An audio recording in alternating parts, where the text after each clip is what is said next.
Spring, the 52nd year of the Kangxi reign. The weather in early April is full of spring with red flowers and green willows. In the main courtyard of Prince Yong's mansion in the capital, maids and eunuchs were busy with their tasks step by step, and the carved wooden windows in the main courtyard rooms were all open for ventilation. The warm sunlight shines in through the windows, making the room bright and the air exceptionally fresh. The gentle breeze blows through, bringing the fragrance of flowers and plants in the yard into the house. On a small rosewood couch with a lotus pattern in the main hall sat a woman wearing a light purple hang satin Manchu dress embroidered with auspicious cloud patterns. The woman lowered her brows, holding a needle and thread in her hands, and was concentrating on embroidering a piece of clothing for a baby.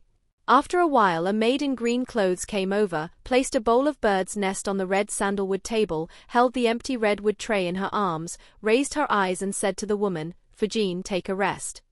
The woman doing needlework was none other than Prince Yinzhen's legitimate wife, Ulanara. Upon hearing this, Ulanara smiled and said, "Only 2 needles are left." While Ulanara was talking, her hands did not stop moving. The embroidery needle moved back and forth on the cloth like a silver fish, and the clothes were finished. Ulanara picked up the finished dress and unfolded it, carefully examining it from front to back.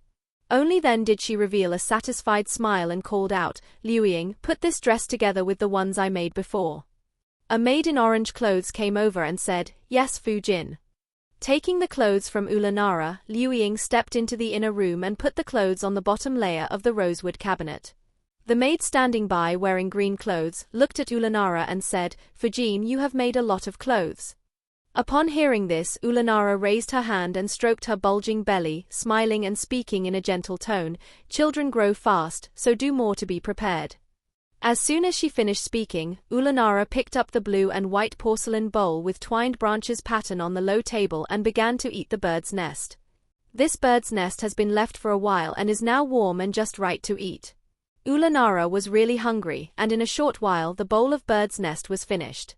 Ulanara put the empty bowl back, picked up the handkerchief to wipe the corners of her mouth, and said to the maid in green clothes, "Yinzhu, accompany me to the garden for a walk later." Her pregnancy was an unexpected surprise. Ever since Honghui died, she had no more pregnancy.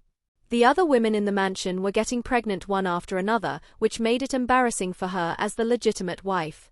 Ulanara also thought that she would never have children again, so she followed the advice of her mother's family and selected a young concubine's daughter from the Ulanara clan and brought her into Prince Yong's palace. That night, Liuying, who was beside Ulanara, went to the study in the front yard and invited Yinzhen to have dinner in the main yard. Yinzhen naturally had to give face to his wife, so he walked to the main courtyard. However, when he entered the house, he did not see Ulanara. He only saw a stranger standing shyly beside the dining table. Yinzhen then understood Ulanara's intention. The next day, Yinzhen took the girl in as a princess. Since she was introduced by Ulanara, Yinzhen asked her to live with Ulanara. Soon, Ulanara became pregnant, and she felt both happy and sad. The good news is that when the child is born, she can raise him at her lap and take care of him. The sad thing is that this was the first time she sent a woman directly to Yinzhen. But Princess Ulanara was an unlucky person. After 10 months of pregnancy, she had a difficult labor and it took her a whole day and night to give birth to the child, a little princess. Ulanara thought that the little princess was pretty good, but unfortunately, the little princess died just 2 hours after she was born. However, because of the damage she suffered during childbirth, Ulanara Gij was no longer able to have children. Ulanara Gij suffered a double blow and fell ill. Ulanara then had a yard cleaned up for Ulanara Gij to live in and recuperate. She also sent someone with a badge to the palace to invite the imperial physician to treat Ulanara Gij. But Ulanara Gij had lost her spirit and her spirit was declining day by day. Not long after, she died. After this incident, Ulanara gave up the idea of finding a concubine for Yinzhen. At the same time, Ulanara also figured it out. No matter which concubine had the child, she would be the child's legitimate mother, and she just needed to be the wife of Prince Yong. Fortunately, God had mercy on her and made her pregnant again. There is hope that I can live a good life in the days ahead. Yinzhu responded crisply, bringing Ulanara back to reality from her memories. After she became pregnant, she asked the court doctor to check her pulse every few days to be on the safe side. Now that she is about to give birth, the court doctor told her to walk around more so that the delivery will be smoother and she will suffer less. Ulanara had also given birth before, so she naturally understood the dangers of childbirth for women. Therefore, after she was in her prime, she would take a walk in the yard every day. The weather was nice today and she thought that all the flowers in the garden must be in bloom, so she wanted to go for a walk in the garden and enjoy the flowers. After resting on the small couch for a while, Yinzhen helped Ulanara out. The sun was hanging high in the sky, warm but not hot. The golden light fell on Ulanara and Yinzhen, and two figures formed on the ground. Because Ulanara was heavy, the silver candle followed her steps and walked slowly. When she was still a few steps away from the garden, the fragrance had already reached her face, refreshing her heart. Yinzhen had previously instructed the steward Gao Wuji to find a gardener to renovate the garden. Now there is no idle land in the garden. Different varieties of flowers and plants are planted in all colors, which are very beautiful. As she got closer, Ulanara saw several butterflies circling in the air. After selecting a flower, they quickly flew into the pistil of the flower to collect nectar. Looking at the colorful flowers in front of her, Ulanara's mood also improved. However, after walking all the way from the main courtyard, Ulanara was a little tired, so Yinzhen helped Ulanara to rest in the pavilion a few steps away. Suddenly, the clouds floating in the sky blocked half of the sun, and the golden light shining on the ground was reduced by half. But after a while, the clouds became increasingly arrogant and completely blocked the sun. The golden light could only peep out pitifully from the gaps in the clouds. Without the warm sunshine, the wind blowing in the garden became a little cool. Yinzhen stood in the pavilion and looked up at the sky. The clouds completely blocked the sun, and not even the slightest bit of sunlight could be seen. I'm afraid things are going to change. After thinking about it in his heart, Yinzhen turned around and walked to Ulanara's side, calling out, "Fujin, let's go back early." Ulanara nodded and said, "Okay." She has walked these miles today and that's about it. Yinding helped Ulanara to stand up and then carefully led her down the stairs. Not 2 steps away from the pavilion, Ulanara suddenly stopped and covered her bulging belly. Ulanara's action frightened the silver ingot beside her. Her eyelashes fluttered, she was panicked, her heart was in her throat, and she even spoke with a tremor, "Fujin, what's wrong with you?" Ulanara rubbed her belly with loving eyes and a gentle smile appeared on her face. "This child kicked me again with great strength." Yinzhen, who was beside him, heaved a sigh of relief after hearing this, and his pounding heart finally settled down. Fortunately, it was a false alarm. If anything happened to Fujin and the unborn child, she would not be able to bear the consequences. Immediately, Yinzhen smiled brightly. "I guess the little prince in your belly knows that he wants to go back, so he doesn't agree with you." Upon hearing this, the corners of Ulanara's mouth straightened, and her eyes, which were full of tenderness, became sharp when she looked at Yinzhen beside her. The smile on Yinzhen's face froze and she lowered her eyebrows hurriedly and changed her words. "Please forgive me, madam, I spoke out of turn." Ulanara slowly withdrew her gaze from Yinzhen, looked at the road ahead and said calmly, "Let's go." It was still unknown whether the baby in her belly was a boy or a girl, but the trusted maidservant around her kept calling him Little Prince. Once the news got out, if it was really a little prince when she gave birth, it would be fine. But if it wasn't, wouldn't it be a slap in her face, disappointing Yinzhen and making a fool of herself by others? Yinzhen regretted that he had said the wrong thing in a hurry. On the way back to the main courtyard with Ulanara, he pursed his lips and dared not speak again.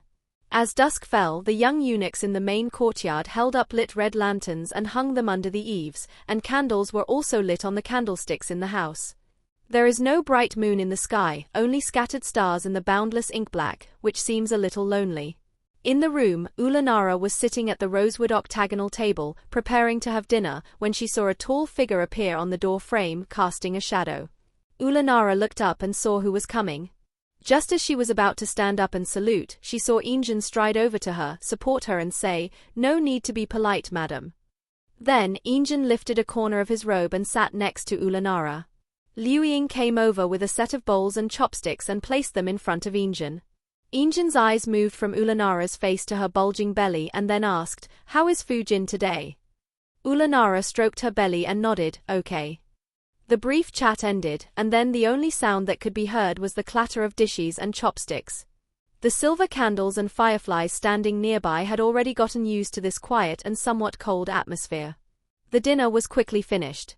Ulanara wiped the corners of her mouth with a handkerchief, while Yinzhen sipped a cup of tea slowly. Yinzhu and Liuying came forward and began to clear the dishes on the 8 immortals' table, and Ulanara and Yinzhen moved to sit on the small couch. After a cup of tea, Ulanara looked through the carved wooden window at the dark sky, then retracted her gaze and said to the silver candle beside her, "It's late at night, bring a lantern to light up for me." Yinzhu did not dare to delay Ulanara's order and went there quickly. Yinzhen, who was sitting opposite, had a calm face showing no emotion. He slowly stood up and looked at Ulanara, saying, "Fujin, go to bed early too." After he finished speaking, Yinzhen strode out of the room. Chapter 2, Ascension. In the dead of night, the footsteps of Yinzhen and Su Peixing in the corridor were particularly conspicuous. After a while, Yinzhen stopped walking and Su Peixing, who was walking on the side with a lantern, also stopped walking quickly, looked forward and understood. That was concubine Yan's Xiaoxiang pavilion. But Yinzhen's thoughts were unpredictable, and Su Peixing waited quietly without saying a word. After looking at Xiaoxiang pavilion and hesitating for a while, Yinzhen finally walked over. Seeing this, Su Peixing hurriedly followed. After crossing the hanging flower gate and entering the courtyard of Xiaoxiang pavilion, Li Yun, the trusted maid of Nyan concubine Jin, walked out of the room quickly, walked in front of Yinzhen, bowed and said, "Master, concubine Jin has taken the medicine and has fallen asleep." Upon hearing this, Yinzhen looked towards the candlelit room with his black eyes. After a pause, he walked in. Su Peixing was waiting outside, and Li Yun followed Yinzhen slowly. Yinzhen went straight to the inner room, but his steps were much lighter. He lifted the light blue curtain, and what came into view was a thin and fair face. A trace of heartache and pity flashed across Yinzhen's eyes, and then he lowered the curtain and walked out quietly. Li Yun was waiting outside. When she saw Yinzhen coming out, she turned around and bowed. Yinzhen said, "Take good care of concubine Jin." After he finished speaking, he walked away. After leaving Xiaoxiang pavilion, Su Peixing held up a lantern and said, "Sir, the Baibo garden of concubine Li is in front. Tonight, I first hit a wall with Mrs. Fujin, and then was turned away by concubine Yan. I must be in a bad mood. Concubine Li cares a lot about me. Maybe after going to Baibo garden, my mood will change from gloomy to cheerful." Yinzhen said nothing but walked straight past Baibo garden without even a glance or a hint of hesitation. Su Peixing realized that he had said too much. Yinzhen didn't go to any courtyard and went straight back to the study in the front yard. Before stepping into the study, Yinzhen ordered, "Call Hongsha." Su Peixing nodded and said, "Yeah." In the study, Yinzhen sat expressionlessly on a rosewood armchair behind the desk, holding a book in his hand. The 9-year-old Hongsha stood in front of the desk, his hands hanging at his sides, stutteringly reciting the article that Yinzhen had randomly checked. This article is not long, only 3 paragraphs. Hongsha recited the first paragraph of the article stutteringly, and Yinzhen suppressed his anger. But in the second paragraph of the article, Hongsha repeated a sentence 2 or 3 times, even word by word. Yinzhen lost his patience anymore. With a bang, Yinzhen threw the book heavily back on the desk. The sound of Hongsha reciting stopped abruptly. He lowered his head and his hands hung at his sides, nervously pinching the corners of his clothes. Yinzhen looked at Hongsha in front of him with a gloomy face and an angry voice. "Your teacher just talked about this article yesterday and praised you for reciting it fluently, but after just 1 day you have forgotten it." Facing Yinzhen's questioning, Hongsha timidly replied, "The teacher taught a new article today, and my son has been reciting the new article so." Yinzhen still had a sullen face and scolded, "Review the past to learn new things, but you can't even review the past." Hongsha rubbed the corner of his clothes and said pitifully and aggrievedly, "Son, I know I was wrong." Seeing this, Yinzhen felt like he had punched cotton. He sighed and said, "Let's start over." Upon hearing this, Hongsha carefully recalled the beginning of the article, and then spoke timidly again. At the same time, wind blew outside the house, rustling at first, and gradually, the wind became strong, blowing the lanterns under the eave swaying left and right, and the few scattered stars in the sky disappeared. At some point, the floating clouds turned into dark clouds, pressing down darkly. Then, a silver-white lightning suddenly appeared in the distant sky. The silver-white lightning was like a sharp blade, cutting through the dark and silent night. In a moment, the lightning faded into the ink-black color and disappeared. At this moment, a loud thunder sounded, like the roar of a giant beast, deafening. The next moment, two silver-white lightning flashed again in the sky, and in an instant, the night was as bright as day. The lightning seemed to be cheering for the rolling thunder. Hongyan, who was trying hard to memorize the text, suddenly heard the deafening thunder. He was so scared that he screamed and raised his hands to cover his head and ears. Seeing this, Yinzhen, who was sitting in front of the desk, frowned and his expression, which had just relaxed, became gloomy again. The thunder stopped and Hongyan's heart calmed down. He loosened his hands that were holding his head, but when he saw Yinzhen's gloomy face, Hongyan suddenly felt that the thunder just now didn't seem so scary. But he was indeed frightened just now. Now he can't remember which sentence of the article he memorized. Yinzhen's eyes were full of anger as he asked, "You are already 9 years old. It was just thunder. Why are you so scared?" He had no talent, could not memorize, and did not even have the courage. Upon hearing this, Hongyan pursed his lips, lowered his head, and began to rub the corners of his clothes with his hands again. The room fell into silence, but outside there was a crackling sound. It must be the rain, and the sound of raindrops hitting the roof and the ground. The door was pushed open with a creak, and Su Peixing walked in. The moment the door was opened, wind rushed in and the flame in the candlestick on the desk began to flicker. Su Peixing walked to the desk and caught a glimpse of the timid Hongyan. He then turned to look at Yinzhen, who had a gloomy face, and said, "Sir, there is news from the main courtyard that the concubine is about to give birth." Yinzhen's gloomy face showed a hint of surprise. So suddenly, Fu Jin is about to give birth. The sound of rain outside the window became hurried, and Yinzhen no longer had the heart to educate Hongyan. He gave him a few instructions and asked him to leave. Meanwhile, Hongyan came out of the study, his gloomy face relaxed a lot. Fortunately, his mother was about to give birth, which kept his father busy, otherwise he probably wouldn't be able to sleep tonight. Little Hiroshi sighed deeply and then, under the protection of Xiao Tai who was holding an umbrella, he returned to his room. Su Peixing held an umbrella for Yinzhen and rushed to. In the yard. Yinzhen stepped into the room and saw maids carrying copper basins coming in and out. He had just sat down on the rosewood chair when he heard screams coming from the partition door. Yinzhen's heart tightened. Over the years he had many children, but most of them died in infancy and some were miscarriages. Now he has only 3 sons and 1 daughter alive. The eldest son Hongyan was of mediocre talent and unlikely to achieve great things, while Hongli and Hongju were too young to show anything. But his 3 sons were considered few among all the princes. It is said, more children means more blessings. Expanding the family is more important to the royal family. But he had great difficulty in having children, so there could not be any accidents in Fu Jin's pregnancy this time. At this time Su Peixing came over with a cup of tea and shouted, "Master, have a cup of tea."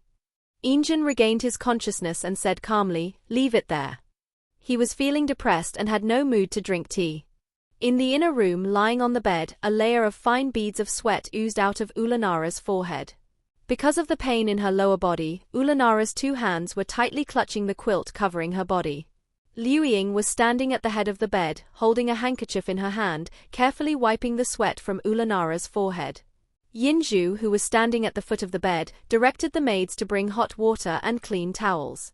After an unknown amount of time, the little Jade Rabbit woke up in Ulanara's belly. The little Jade Rabbit was very curious. Where was this?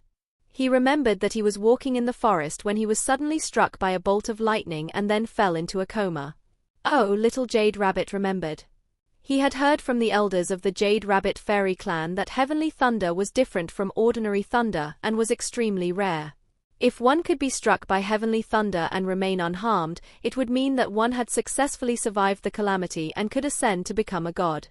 So, since he was struck by heavenly thunder and is now safe and sound, does it mean that he has successfully overcome the calamity and ascended to become a god?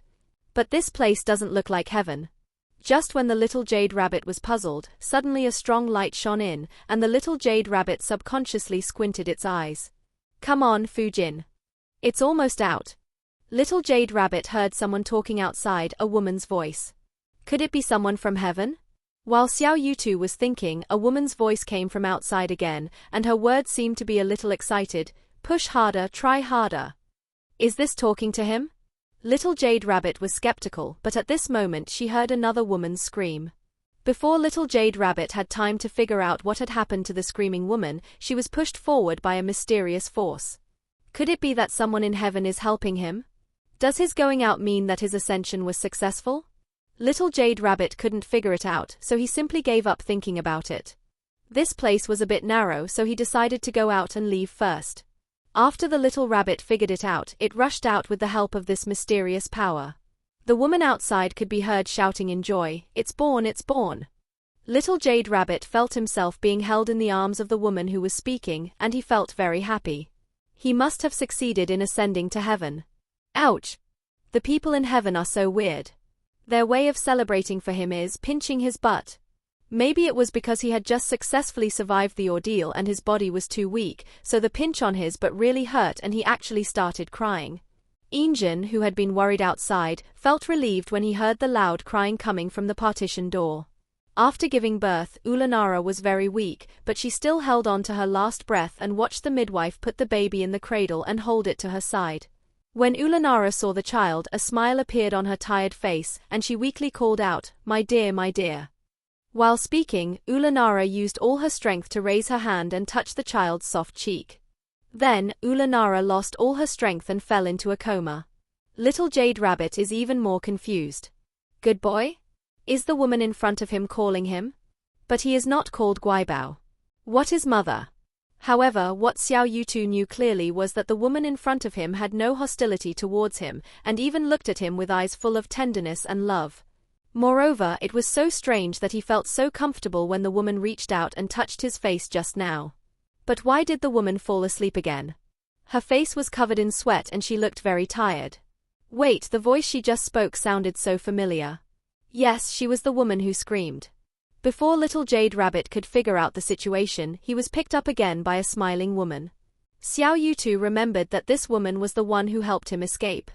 Just as little Jade Rabbit separated the two women, she was taken to another strange man by the person in her arms. "Congratulations, Fourth Master.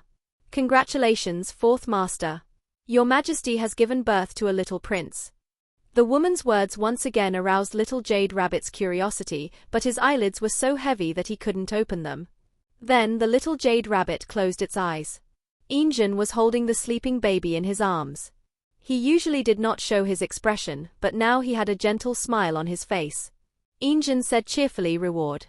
Hearing this, the midwife's smile deepened. "Thank you, Fourth Master." Chapter 3, Unconscious. The next morning, inside the Qianqing Palace, Kangxi, sitting in front of the imperial desk reviewing memorials, had a slight smile on his face and looked in a good mood. The reason is that since the beginning of spring, there have been only 2 drizzles and no more, which is not a good thing for farmers. Among the 5 classes of people, agriculture is the foundation of a country. Without rain, crops cannot grow and naturally there will be no harvest. If this continues for a long time, there will inevitably be drought. In order to get the rain from heaven as soon as possible, Kangxi ordered the Imperial Astronomical Observatory to observe the stars at night and ordered the Ministry of Rites to prepare a rain-praying ceremony. After everything was ready, Kangxi personally went to the Temple of Heaven to perform a rain-praying ceremony. But after the rain-praying ceremony, no rain fell. This became a concern for Kangxi. Just last night, when he was reviewing memorials at the Imperial desk, he suddenly heard a loud thunder. He got up and went out to check, and saw 2 silver-white lightning flashing in the sky. Sure enough, not long after, the precious spring rain finally arrived. There were lightning and thunder, and the rain got heavier and heavier until it was bright today, when the rain gradually stopped. With this spring rain, all the previous problems were solved. Kangxi was very pleased and God still blessed the Qing dynasty. At this time, Liang Jiugong came over with a lacquered wooden tray, placed a cup of tea on the imperial desk, and said, "Your Majesty, someone from Prince Yong's mansion came to report that Prince Yong's wife gave birth to a little prince last night." Last night? Kangxi paused while holding the wolf hair brush, then asked, "What time was it last night?"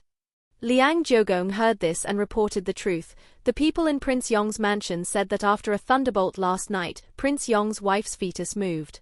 It was only after the rain that the little prince was born successfully. It takes at least several hours for a woman to give birth. If it is slow, it may take a day and a night or even longer. This little prince actually came with Gan Lin. He is definitely a blessed one. The 4th son has not had an easy time these years. His children died one after another, and only a few survived.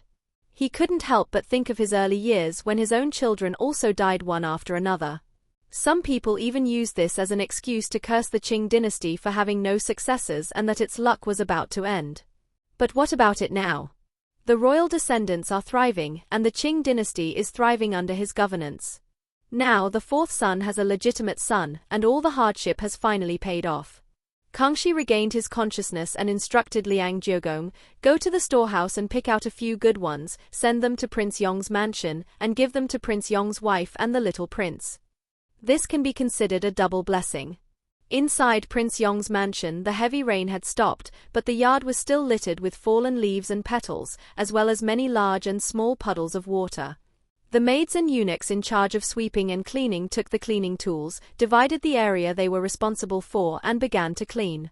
The little Jade Rabbit slept for a long time.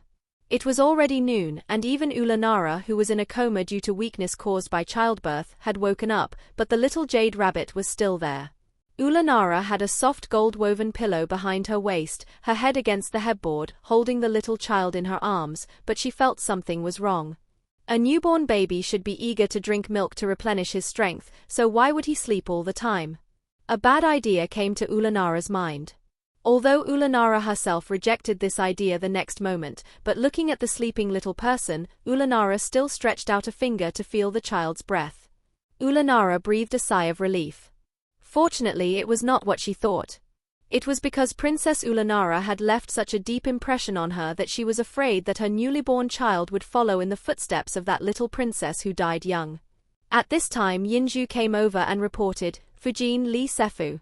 Jin, Nyan and other princesses, upon learning that Fu Jin had safely given birth to a little prince, were all waiting in the courtyard, coming to congratulate Fu Jin.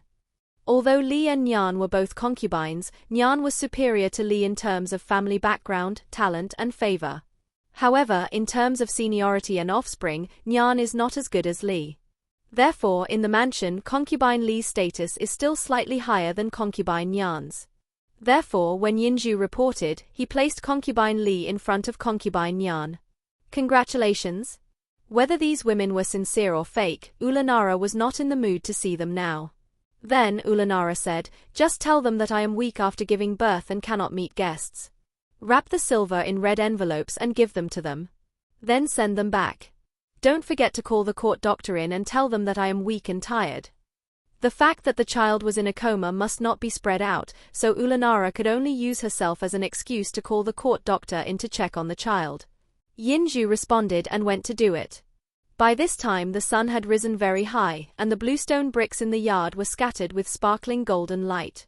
Concubine Li and concubine Nyan stood side by side in the first row, and the other princesses stood behind the two concubines in the order in which they entered the palace. The concubine was weak. After standing in the yard for a while, she started coughing and quickly covered her lips with a handkerchief. Seeing this, Dao Yao, the maid beside her, held concubine Nyan's arm with one hand and gently stroked her back with the other hand to help her calm down. Only then did the concubine calm down a little. Dao Yao felt distressed when she saw her master in such pain, and she started to grumble, "Fujin woke up a long time ago, but she didn't let us in." Fujin's health was not good to begin with, so how could she stand being exposed to the hot sun? After Nyan Sefujin breathed more smoothly, she took away the handkerchief, looked at Dao Yao beside her and scolded her, "Don't be rude, how can you make irresponsible remarks about Madame Fu?" Concubine Li, who was standing by, focused her attention on concubine Nyan when she coughed, and pricked up her ears, so she heard clearly the conversation between the master and servant. Concubine Li rolled her eyes, raised her lips and turned her head, putting on a concerned look, looking at concubine Nyan and said, "Sister Nyan, you are not feeling well, why bother coming here in person? It would be the same if you sent a maid to congratulate you. Concubine Li has always been generous, so she will not hold it against you. If you get sick from being exposed to the sun, it will be concubine Li's fault." After concubine Li finished speaking, she looked at concubine Nyan from head to toe without concealing her eyes. Although Nyan was young and beautiful, she was ill now. Her palm-sized face, although delicately made up, could not hide her haggard look. Her rosy complexion was also due to the rouge, which was so thin that it seemed like it could be blown away by a gust of wind. With a woman like Nyan and such a weak body, it is unlikely that she will be able to give birth to children. Even if his family background is better than hers, how many days can he be favored? Upon hearing this, the corner of Mrs. Nyan's mouth curled up. On the surface, concubine Li's words seemed to be for her own good, but in fact they were intended to sow discord between her and concubine Fujin. Ever since she entered Prince Yong's palace, she knew that concubine Ulanara was dignified and virtuous. Concubine Ulanara took good care of her because of her young age. Now, it is a happy event for the entire Prince Yong's mansion that the concubine has safely given birth to a little prince. If she does not come and only pushes a maid out in the eyes of others, she will be seen as being spoiled and disrespectful to the concubine. If this gets out, it will affect Yinzhen's reputation.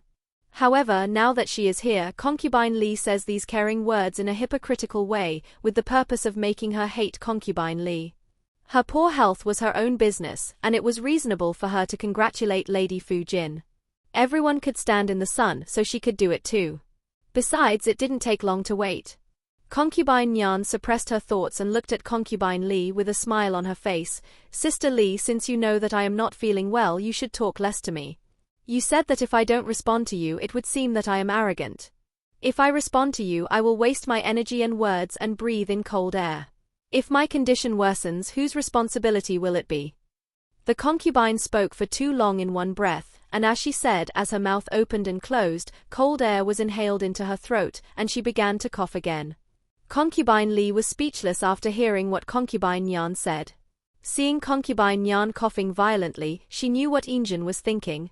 He still felt pity for concubine Nyan and was afraid that he would be implicated. So she quickly turned away and stopped talking to concubine Nyan. The princesses standing behind witnessed the fight between the two concubines, but no one said a word for fear of getting into trouble. At this moment the door creaked and Yinzhu came out holding a lacquered wooden tray with a stack of red envelopes on it. Yinzhu first relayed Ulanara's words and then distributed the red envelopes one by one. With the silver in hand, everyone in the yard had a happy look on their face. After saying a few words of compliment, they all went back. After leaving the main courtyard and before returning to Baibo Garden, concubine Li saw that there was no one around and could not wait to open the red envelope, revealing a silver note with a face value of 20 taels. Concubine Li put the banknote in her arms, raised her lips and said something full of sarcasm. Concubine is really generous. She is so lucky to be able to have a child at such an age. The concubine returned to Xiaoxiang Pavilion and sat down. The maid Liyun brought her a bowl of red dates and white fungus soup which could help relieve cough. This soup has been simmering for a cup of tea, and it should be just right for the concubine to drink now. After drinking a bowl of tremella and red date soup, concubine Nyan felt that her throat and spleen were much better. She wiped her lips with a handkerchief and raised her eyes to ask Dao Yao, "Do you know why concubine Li suddenly spoke to me in the main courtyard?" Liyun did not go out with concubine Nyan, so she didn't know what happened. However, judging from concubine Nyan's expression, Dao Yao must have said or done something wrong. Dao Yao admitted her mistake and said, "To reply to concubine madam, I shouldn't have said too much and said things I shouldn't have said." Upon hearing this, Nyan Si Fujin earnestly warned, "It's good to know. There is a saying, the speaker is unintentional, but the listener is intentional. In the future, as long as you leave Xiaoxiang Pavilion, you must be careful about what you say." Dao Yao and Liyun responded in quick succession. Since they were young, they were arranged by Master and Mrs. Nyan to serve the young lady.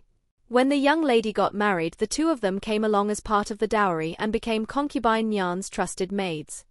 Therefore, every word and action in the eyes of others represents the master's intention.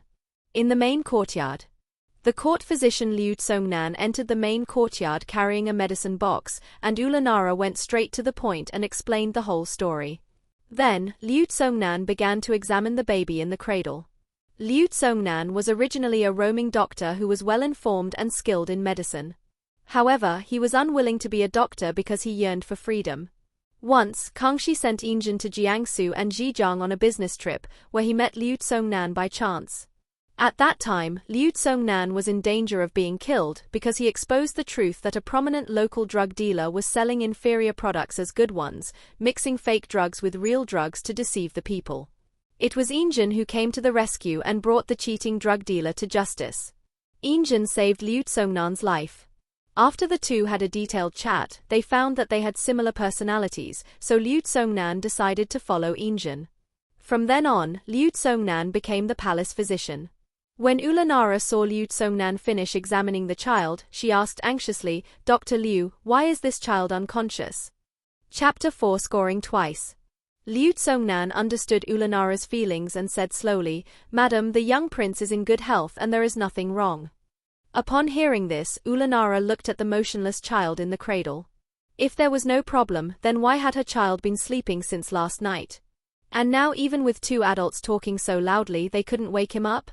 Ulanara felt distressed for a moment, her eyes were covered with a layer of mist and she murmured, "Why is he unconscious?" Seeing this, Liu Tsongnan told his opinion, "Fujin, I have traveled around before and have seen many difficult and complicated diseases, but this is the first time I have seen a case like the little prince's. However, the world is so big that there are all kinds of things. I think every child has his own unique characteristics. Some children cry when they are born without pinching their buttocks, while some children know they are hungry when they are born. So I dare to think that the little prince was drowsy when he was born, perhaps because his body lacks sleep. When the little prince gets enough sleep and is fully rested, he should wake up." After listening to this, Ulanara felt that there was some truth in it. Her eyes lit up again and she asked tentatively, "Dr. Liu, if it is true what you said, how long does it take for this child to get enough sleep? An hour? A day? Or a month?" At the end of the questioning, Ulanara herself lost her confidence, and a look of worry appeared between her brows again. How could this child be born without food or water and remain in a coma? If Yinzhen got off work, he would definitely come to see the child. If Yinzhen came back and the child was still in a coma, what would Yinzhen think? How would he view the child? The more Ulanara thought about it, the more worried she became. The child was obviously very lively when in her belly, kicking her at every turn. How come he became? Ulanara really stumped Liu Tsongnan. After all, what he said was just his own thoughts and guesses without any basis. Therefore, Liu Tsongnan hesitated and said, "This. I dare not jump to conclusions." If he had given a guarantee to Ulanara, and the little prince was still unconscious by then, it would be a small matter to damage his reputation. What's important is that if you give a mother hope and then disappoint her, she will fall into despair. At that time, Ulanara will be 100 times more miserable than she is now. Then he would be a sinner. When Ulanara heard this, her bright eyes became dim again. After a moment, Ulanara sighed and said, "Yinzhu, send Dr. Liu out. Why should she make things difficult for others? Let's wait for Yinzhen to come back and discuss it carefully with him before coming up with another idea. There are many extraordinary people in this world, maybe there is someone who can cure this child." Yinzhu made a pleased gesture, but Liu Tsongnan stood still, as if he had thought of something, and then he bowed and said, "Madam's love for her son is touching, and I can't bear to see the little prince sleeping like this. Now I have a way, but I'm not sure it can wake the little prince up. Whether to try or not, please let Madam decide." At the moment, Ulanara had no better solution, but she still trusted Liu Tsongnan's character. "If you don't try, you won't have any chance of success. Let's try our best to save the dead horse." Ulanara looked at the baby in the cradle and said, "Dr. Liu, I'll leave the little prince to you." Liu Tsongnan understood that Mrs. Fu had agreed to give it a try. Liu Tsongnan bowed again and said in a loud voice, "Madam, please forgive me for my audacity." Ulanara didn't know what Liu Tsongnan's method was, but since she had agreed to let Liu Tsongnan give it a try, she should believe that he would not do anything to harm the little prince. Ulanara nodded solemnly. When Liu Tsongnan saw that Ulanara agreed, he no longer felt burdened. Afterwards, Ulanara watched Liu Tsongnan untie the swaddling clothes with a serious face, then reached in and pinched the child's butt. This is what is called the method. Ulanara tried to comfort herself that this should be Liu Tsongnan's way of warming up before officially starting. Unexpectedly, as soon as Liu Tsongnan loosened his hand, the little prince opened his eyes and burst into tears. Seeing this, Liu Tsongnan breathed a sigh of relief. Seeing the little prince's tears flowing from his eyes, Ulanara finally believed that the scene before her was real. She immediately wrapped the little prince in a small quilt and held him in her arms. With a layer of mist in her eyes, she said happily, "My dear, you are awake. You scared me to death." After Ulanara finished speaking, she leaned over and kissed the little prince's forehead, then put her cheek against his delicate face, muttering, "Good boy, good boy." The little rabbit stopped crying after hearing Ulanara's gentle words. In fact, the little Jade Rabbit woke up when Ulanara asked Liu Tsongnan to examine her body. However, he did not open his eyes. Because from the fragmentary memories of last night, this place is not the so-called heaven, and the people before me are not gods from heaven.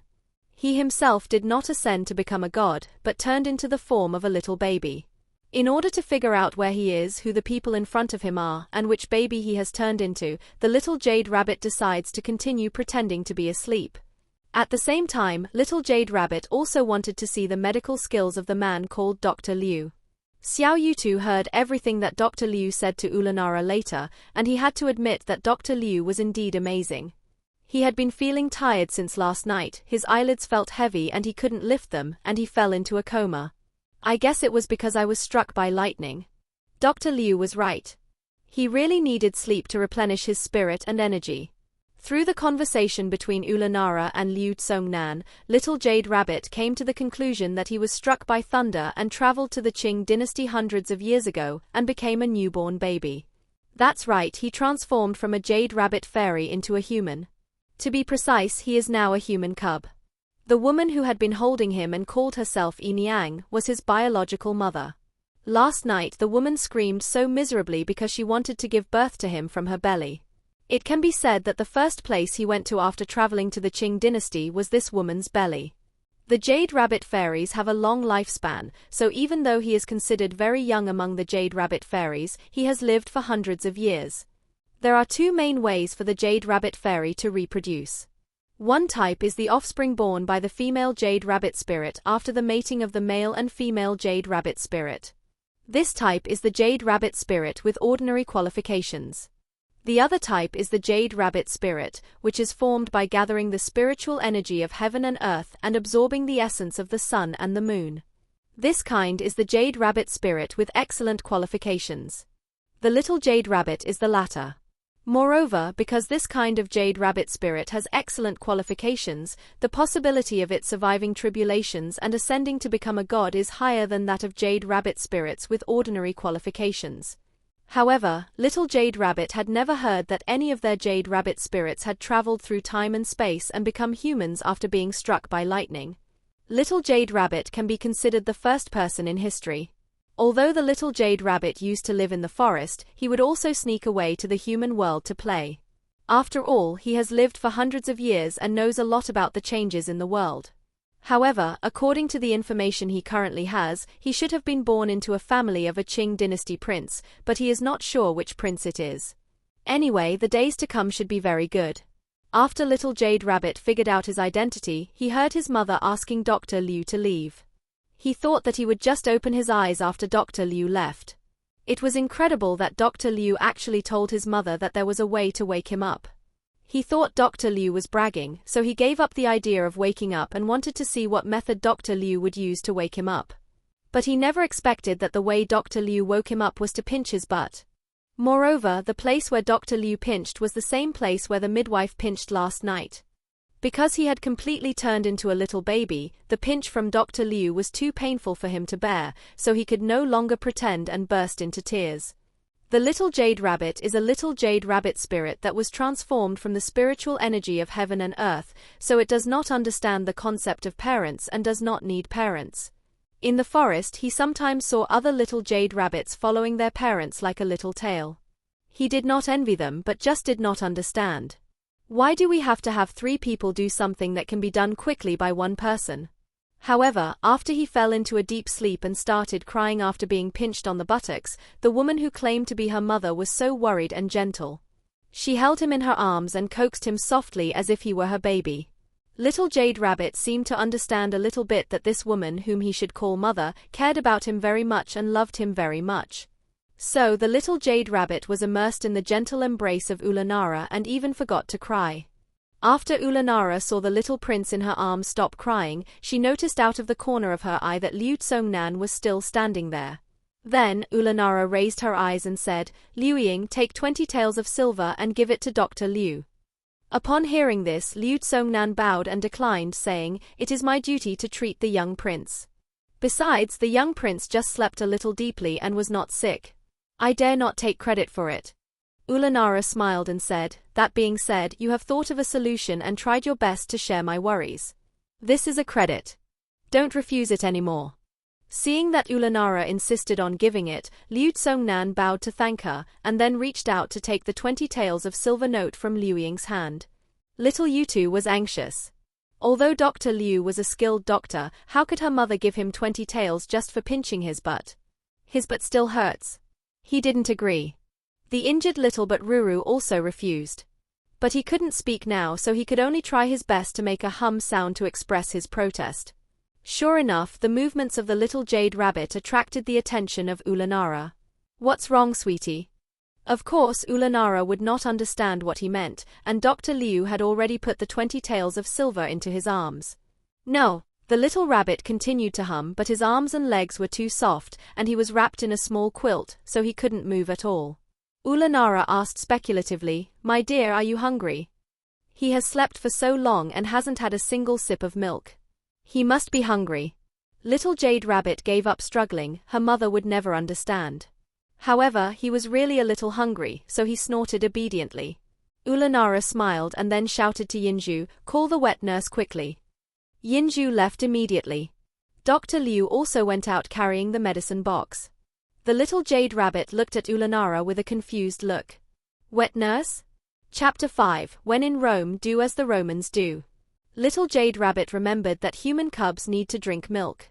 He had seen people of this era when he was traveling among the human world. If the family is rich and powerful, they would hire a wet nurse to feed their children. But for ordinary families, they naturally could not afford to hire a wet nurse, so the women who had just given birth would breastfeed their children themselves. When he was the Jade Rabbit Fairy, he never drank milk because he didn't need to supplement his nutrients by drinking milk. But if we talk about his favorite food, it is carrots. Unfortunately, he is too young now. He can neither speak nor has teeth. If he wants to eat carrots, he can only wait until he grows up a little bit. As far as he knew, in the later era of equality for all, women would breastfeed their children after giving birth, or give their babies something called milk powder. However, since he has traveled to the Qing dynasty, he should just follow the local customs. Ulanara had no idea that little Jade Rabbit had thought so much in such a short while. She just thought that he was too hungry, so she gently patted the small quilt wrapped around him and told him that the wet nurse would be here soon. Then the little Jade Rabbit heard a burst of hurried footsteps. Then he was held in the arms of a plump woman, who then sat on the couch and used one hand to deftly unbutton her clothes. But when that bulging breast was completely exposed in front of little Jade Rabbit, he resisted instinctively. The wet nurse gently coaxed the little prince in her arms, and even pushed her chest forward, but the little prince did not move. The nurse had no choice but to fasten the buttons on her clothes first, then she stood up with the little prince in her arms, walked to Ulanara, and said helplessly, "Fujin, the little prince won't open his mouth to drink milk." Upon hearing this, Ulanara took the little prince from the wet nurse's arms. This child has never had a drop of milk since birth, how could he not be hungry? Maybe he just doesn't like it. Ulanara asked the wet nurse to leave first, and instead asked Yinzhu to call over the 4 or 5 wet nurses that had been selected earlier. There must be a wet nurse that the little prince will like. After a while, 4 or 5 wet nurses gathered around the small couch, but no matter who they were, Xiao Yutu resisted instinctively and he couldn't accept it. Seeing this, Ulanara had no choice but to order Yinzhu to hold the little prince in her arms. After the 4 or 5 wet nurses had gone far away, Ulanara freed one hand to unbutton her clothes. Yinzhu looked at Ulanara's actions and understood what she was going to do, so she advised, "Fujin, this is against the rules." Ulanara didn't stop unbuttoning her clothes and asked, "Do you have a better idea?" Yinzhu fell silent. Back in his mother's sweet and soft embrace, little Jade Rabbit felt much more comfortable. He liked the smell of his mother. Although he couldn't describe the taste, it was definitely unique. After Ulanara completely undressed, she gently patted the swaddling clothes and put the little prince into her arms. The little rabbit smelled the scent and couldn't help but open its mouth and take it in. Yinzhu, who was standing nearby, saw this scene and said with a smile, "Fujin, the little prince has eaten. I didn't expect that the little prince, who is so young, can recognize people." The little prince didn't want to drink his wet nurse's milk, and Ulanara just wanted to try it herself, but unexpectedly, the little prince actually drank it. Looking at the little prince in her arms sucking hard, probably because he was very hungry, Ulanara's eyes were filled with both joy and distress. On this side, after Yinzhen got off duty, he had something to discuss with the 13th Prince Yinxiang, so the two of them went directly to a private room in a restaurant to eat. After lunch, the matter was settled. Yinzhen and Yinxiang left the restaurant one after another and went back to their respective homes. Yinzhen originally wanted to go directly to the main courtyard to see his wife and the little prince, but he heard Jiao Wuji say that Nyan's illness had worsened. To go to the main courtyard of the concubine, one must pass by Nyan's Xiaoxiang pavilion, so Yinzhen went to Xiaoxiang pavilion first. The young eunuch who was in charge of sweeping the courtyard of Xiaoxiang pavilion saw Yinzhen coming. After bowing, he was about to report it, but he saw Yinzhen raise his hand, signaling him to be quiet. The young eunuch nodded and went back to his own work. Yinzhen walked into the house and saw Dao Yao carrying a lacquered wooden tray into the inner room. Li Yun in the outer room was about to speak but was stopped by Yinzhen's glance. Dao Yao walked to the bedside and called out, "Concubine, it's time to take your medicine." The light blue curtain on the bed was hooked up, and Mrs. Nyan was leaning against the head of the bed, reading a blue-grey poetry collection in her hands. Before Dao Yao opened her mouth, Mrs. Nyan had already smelled a strong bitter smell of medicine. "I took too many medicines and my mouth, stomach and heart all became bitter." The concubine turned the page of the book and said, "Put it there for now." Dao Yao had no choice but to place the lacquered wooden tray on the small sandalwood table at the head of the bed. At this time, Yinzhen, who was standing at the partition door, walked in and said as he walked, "If you don't take medicine properly, how can you get better?" Dao Yao hurriedly bowed and greeted Yinzhen. The young concubine who was lying on the bed put down the poetry collection in her hand, and was about to lift the quilt and get out of bed to pay her respects to Yinzhen, when she saw Yinzhen stride over and sit on the edge of the bed. Then he stretched out his hand to push her back and said in a gentle voice, "Sit down and don't be polite." The concubine thought of something, turned her face away and said, "My hair and face are disheveled, please sit outside for a while, so that I can wash and dress myself." Upon hearing this, Yinzhen reached out and pulled the concubine's upper body back, with a slight smile on his face. The lotus emerges from clear water, naturally without any decoration. 1. Upon hearing this, the concubine fluttered her eyelashes, lowered her eyebrows and said, "I am bedridden, my face is haggard and ugly." Yinzhen's obsidian eyes were filled with tenderness, and he only said, "It is clear that the person in front of you is a sick beauty." When concubine Nyan heard this, she raised her eyes and happened to meet Yinzhen's gentle gaze. Then concubine Nyan lowered her eyes, avoiding the gaze of Yinzhen, but the corners of her mouth rose slightly. Seeing that concubine Nyan was in a better mood, Yinzhen spoke with a serious tone, "You are not feeling well. You should take medicine properly." Upon hearing this, the concubine glanced at the bitter medicine soup on the low table, opened her cherry lips slightly, and slowly uttered a word, "Hot." As soon as concubine Nyan finished speaking, Yinzhen raised his hand to touch the porcelain bowl containing the medicine, and it was indeed a little hot. Then, Yinzhen withdrew his hand. Yinzhen looked at the fair face of Nyan Sefujin and asked, "You have been taking Liu Tsongnan's medicine, why did your illness suddenly become more serious?" To a certain extent, Liu Tsongnan's medical skills are better than those of the imperial physicians in the palace. Upon hearing this, Nyan concubine forced a smile and said, "It's all an old problem."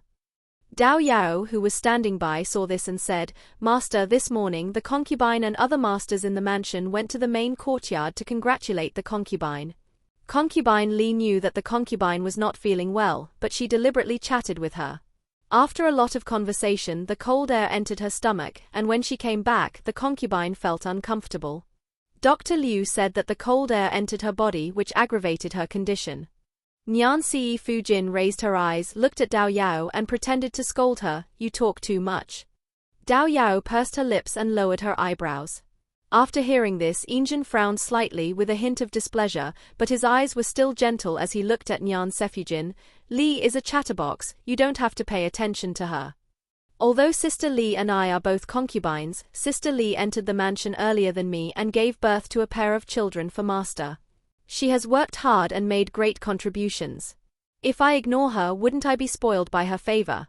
After saying this, concubine Nyan curled her lips and moved her eyes downward to look at the auspicious cloud pattern embroidered on the brocade quilt. Only then did Yinzhen understand. The master and servant in front of him were singing the same tune and performing a play for him. Nyan used the maid's mouth to complain to him in a roundabout way. Being spoiled? What a spoiled child.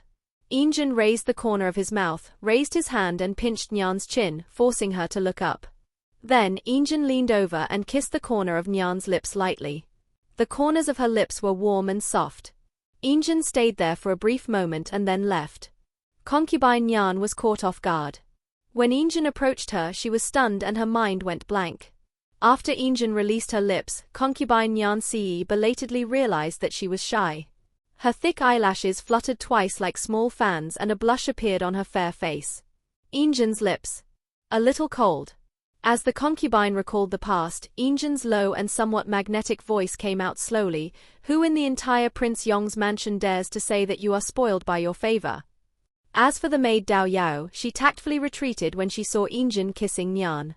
Upon hearing this, concubine Nyan pursed her lips and smiled. While they were talking, the bowl of medicine had already gone cold. Yinzhen picked up the medicine, scooped up a spoonful with a spoon, blew on it, and then fed it to the mouth of his concubine. The concubine looked reluctant and pouted, "This medicine is too bitter."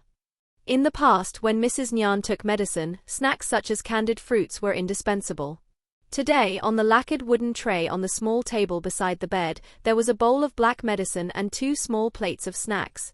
One dish contains osmanthus candy, and the remaining dish contains preserved fruits. From this, it can be seen that what Nyan said just now was just a temper tantrum towards him. Yinzhen bent his arm and took back the spoon that was about to reach concubine Nyan's mouth. Then, under the gaze of his concubine, Yinzhen put the medicine in the spoon into his own mouth. Bitter. Very painful. When concubine Nyan saw that Yinzhen's face was wrinkled like a bitter gourd, she burst out laughing. Upon seeing this, Yinzhen scooped another spoonful of medicine and fed it to concubine Nyan's mouth. The concubine opened her mouth, and as soon as the medicine went into her mouth, the bitter taste spread in her mouth. Then the young concubine's handsome eyebrows frowned slightly. It's really bitter. Seeing that Yinzhen scooped up another spoonful of medicine to feed her, concubine Nyan took the porcelain bowl from Yinzhen's hand, took a deep breath, and then drank it all. If Yinzhen were to feed her this bitter medicine soup spoonful by spoonful, it would be too much suffering. When the medicine bowl was empty, Yinzhen reached out and took a sweet-scented osmanthus candy from the small plate on the lacquered wooden tray on the low table and put it into the mouth of the concubine. Then, Yinzhen took the empty bowl out of concubine Nyan's hand and put it back on the lacquered wooden tray. The fresh fragrance of osmanthus sugar spread from the tip of the tongue, suppressing the bitter taste in the throat. Yinzhen picked up a soft handkerchief and wiped the corners of concubine Nyan's mouth where there were traces of medicine. The concubine leaned her body and leaned into Yinzhen's arms. Seeing this, Yinzhen raised the corner of his mouth and hugged his wife with both arms. When Yinzhen put his hands on concubine Nyan's back, he clearly felt that Nyan in his arms had lost a lot of weight. Her back was thin and wherever his palms touched there were protruding bones. A hint of pity flashed across Yinzhen's eyes. After a moment, Yinzhen called out, "Ayao." The head of the concubine was resting on Yinzhen's chest, so when Yinzhen opened his mouth, the concubine could clearly hear the obvious vibration in Yinzhen's chest. It had been some time since concubine Nyan heard the word "Ayao" from Yinzhen's mouth. The concubine of the old lady lowered her eyes and asked in doubt, "Take good care of yourself and don't let your mind wander." After Yinzhen finished speaking, he began to gently stroke concubine Nyan's back with his hands. Nyan was an old lady of advanced age, and her body was naturally delicate. Last year, Nyan became pregnant, but because of poor pregnancy signs and unstable fetus, she had a miscarriage when the baby was only 3 months old.